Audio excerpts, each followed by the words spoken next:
So we're going to do the tan graph now. So basically the first thing we're going to do is we're going to identify in which range this is going to be. And this one will be in the pi over 2 and 3 pi over 2 range. So we're going to be working within this section of the graph with all the unit circle. So the first thing we're going to do is identify the period.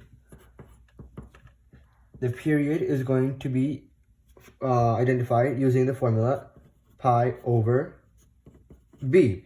B being this number right there.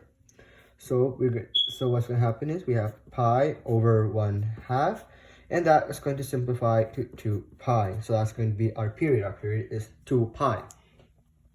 Now what's going to happen is since tangent graphs, half of the graph is on one side and the other half of the graph is on the other, we're going to take our period and divide it into half. So here we're going to have our positive pi, we're going to have our negative pi. So what happens here is that we have 1 pi over here on in this side and another pi over here.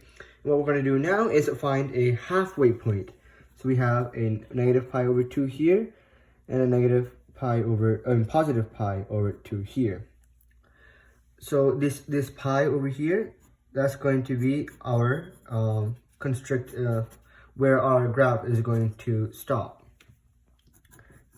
in terms of how up or down it goes. So now all we have to do is, we know that it's over here. We have our, it doesn't matter how far up the tangent graph goes, but what you have to remember is that your tangent graphs, no matter how far up it goes, it must not pass below past this barrier. You can call it a barrier if you want. It's more of a constricting value since we're working within the one sector of the unit circle. And then since when this side is going up, we have another one that is going down this way. The graph is not perfect, but you get the general idea of how a tangent graph is going to look like.